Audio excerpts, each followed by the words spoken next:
शीतला माता की पूजन का विधान है। उस विधान में कोई गर्म चीज की महत्वता नहीं है क्या? कोई गर्म चीज की महत्वता? फिर भी दुनिया के लोग अपनी बुद्धि लगाकर माता की जब पूजन करने जाते हैं तो वहां अगरबत्ती भी जलाते हैं और दिया भी जलाते हैं।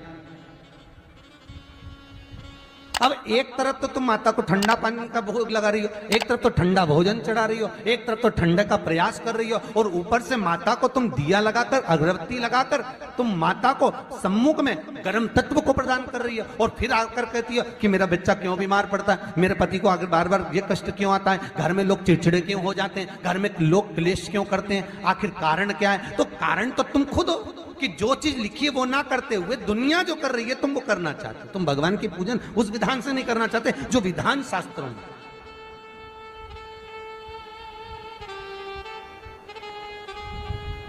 जो शास्त्रार्थ विधान कहता है।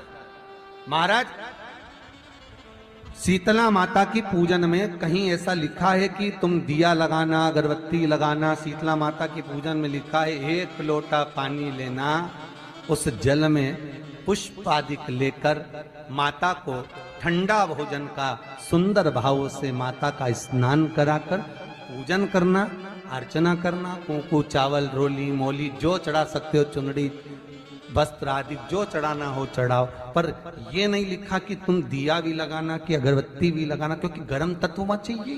माता वो शीतल है, शीतला। और अगर तुम दिया लगा भी रहे हो, मान लो दिया अगर तुम लगा भी रहे हो तो उसके सम्मुख ना लगे, उससे दूर, बहुत दूर।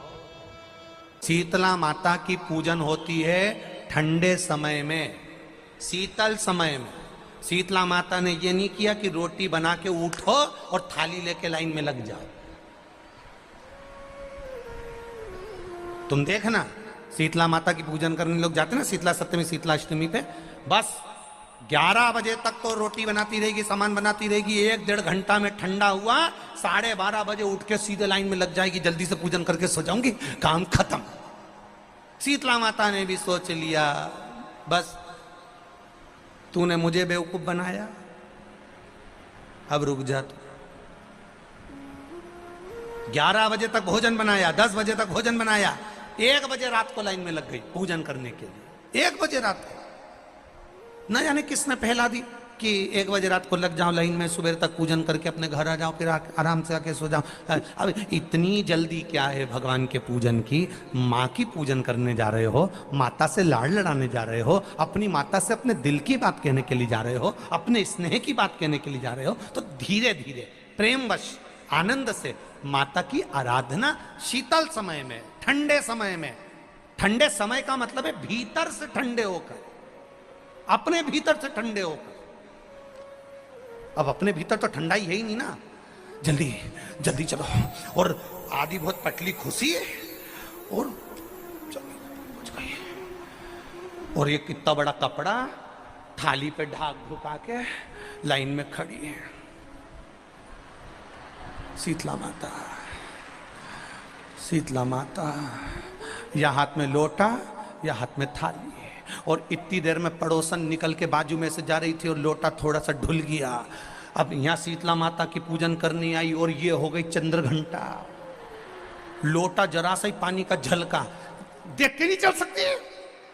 ठंडा भोजन हाथ में, लोटा ठंडा पानी का, और अंदर अग्नि। शीतला माता भी कह रही इसको अजान दो पहले, इसको। क्या मतलब? भीतर से शीतल होइए, भीतर से ठंडे होइए। चित्त, वृत्ति, मन जब भीतर से शीतल होगा, ठंडा होगा, तो मेरी शीतला माता, तुमने पूजन करा ना करा, मेरी शीतला माता प्रसन्न हो जाएगी। बस भीतर से शीतल होइए, ठंडे होइए भीतर से। एक शीतल आरती होती है, मेरी जीजियों बड़े सावधानी से सुनिएगा। एक शीतल आरती होती है। कभी अगर तुम्हारे जीवन में अगर कभी तुमको ऐसा लगे कि रोग बड़ा भारी हो चुका है और बहुत भारी रोग मुझे घेरता जा रहा है, या डॉक्टर को दिखाने जा रहे हो और तुम्हें ऐसा लग रहा है कि डॉक्टर कोई बड़ी बीमारी बताएगा, तो उस समय पर शीतल आरती का प्रयोग करें। एक पुष्प हाथ की हथेली में रख लीजिए, एक पुष्प हाथ की हथेली में रख लीजिए। और यहां तक शास्त्र कहता है अगर हो सके तो आंकड़े का अगर पुष्प मिल जाए, तुम्हारे यहाँ क्या बोलते हैं उसको, मंदार का फूल, आंकड़े का फूल, अकौए का फूल, जो शंकर भगवान पे चढ़ता है, छोटा सा होता है, घुंघरू जैसा होता है वो, उसको तुम्हारे यहाँ क्या बोलते हैं हरियाणा में? आंख का ही पुष्प बोलते हैं। आंख का पुष्प मिल जाए तो ज्यादा अच्छा है। अब उसमें चाहे सफेद हो, चाहे नीला हो, चाहे गुलाबी हो, जैसा भी हो, हाथ में रखने के बाद हाथ में एक लोटा जल, भगवान शंकर के शिवालय में जब आप प्रवेश करें और प्रवेश करते समय भगवान के सम्मुख में, जब भगवान शंकर के साक्षी में जब पहुंचे, आपके सामने पूजन में कोई भी सामग्री नहीं है, आपके पास में न दिया है, न बाती है, न गर्भवती है, न चंदन है, न कपूर है, न कोई सामग्री है, केवल एक आंख का पुष्प और एक लोटा जल आपके पास में है। शिवालय में पहुंचकर शीतल आरती का प्रयोग करो।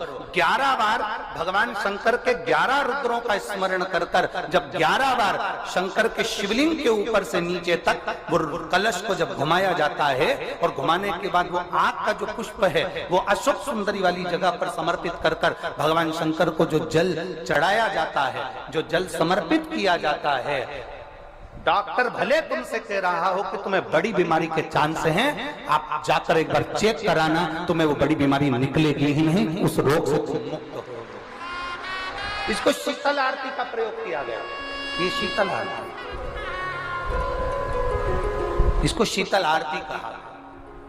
शिव की प्राप्ति का, एक रोग से मुक्त होने का। अब आपसे कोई कहे कि ये शीतल आरती का प्रयोग सबसे पहले किसने करा, तो आपको ध्यान लगाना है इस प्रयोग को।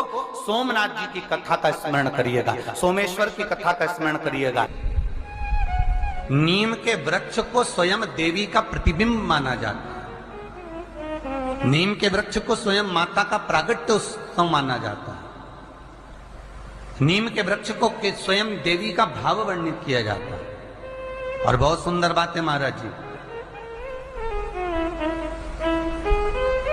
जिसके शरीर में माता निकल गई हो, दाने दाने पड़ गए हो पूरे शरीर में, बुखार भी बहुत तेज आ रहा हो और पूरे शरीर में माता जी निकल गई हो, एक लोटा पानी जिसके शरीर में माता जी निकली है उसके पास में रख दो और वो पानी उठाकर नीम के पेड़ में उस व्यक्ति के ऊपर से 7 बार उतार के नीम के पेड़ में डाल दो।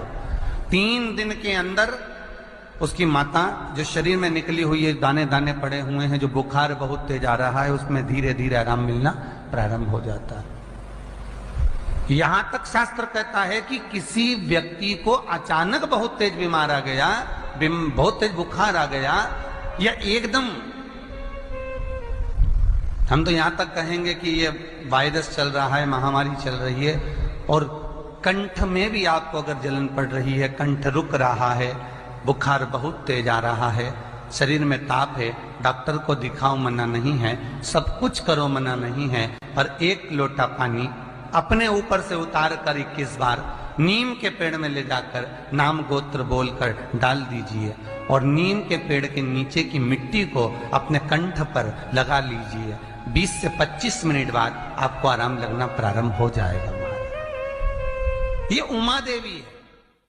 जगह की मिट्टी काया के रोग को ठीक कर देती है। अगर किसी व्यक्ति को चर्म रोग हो गया, कुष्ठ रोग हो गया, चमड़ी सफेद पड़ गई, रोग समाप्त नहीं हो रहा, बढ़ते जा रहा है, औषधियां आपने बहुत कर ली, तो 3 जगह की मिट्टी आपको फल प्रदान करेगी। पहला, सूर्य कुंड की मिट्टी। स्कंद पुराण सूर्य कुंड कहां पर है, तो कहा दतिया और झांसी के बीच में सूर्य कुंड निवास करता है।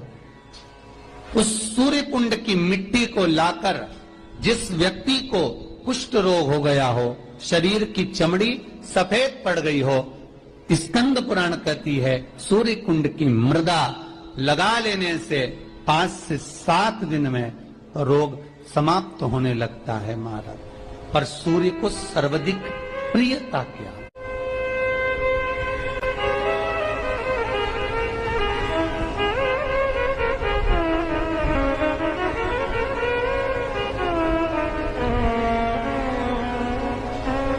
सर्वाधिक प्रियता सूर्य को क्या?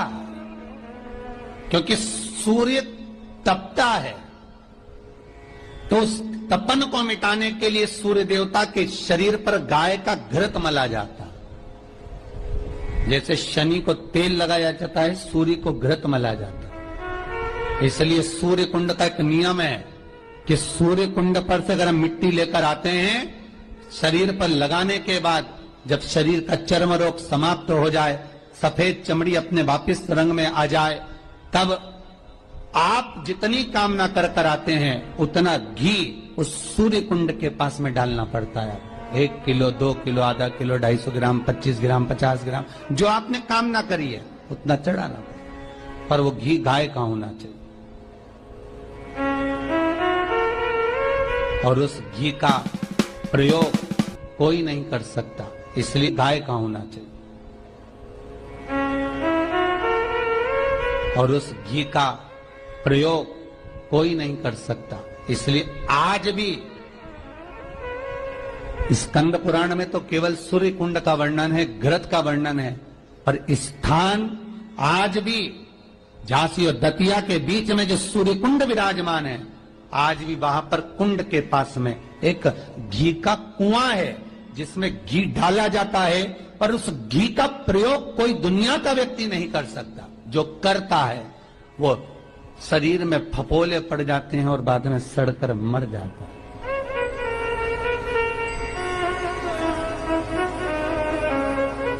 घृत है, पर गंध नहीं, घृत है। 3 जगह की मृदा जीव को सुख का अनुभव कराती है। पहला सूर्य कुंड महाराज, दूसरा वर्णन करा है जिस स्थान पर गौ माता को बांधा गया हो और गाय अपने बछड़े को, बछिया को जन्म देती हो, उस स्थान पर उसकी मिट्टी, उसकी मृदा, उस जगह की रज, जब मकान का मुहूर्त होता है, दुकान खोली जाती है, दुकान बनाई जाती है, दुकान में कोई अग्नि का प्रवेश हो, उससे पहले जहां पर गाय ने अपने बछड़े को जन्म दिया हो, बच्चे को जन्म दिया हो, उस स्थान की मिट्टी उस भूमि पर लेपन कर दी जाए,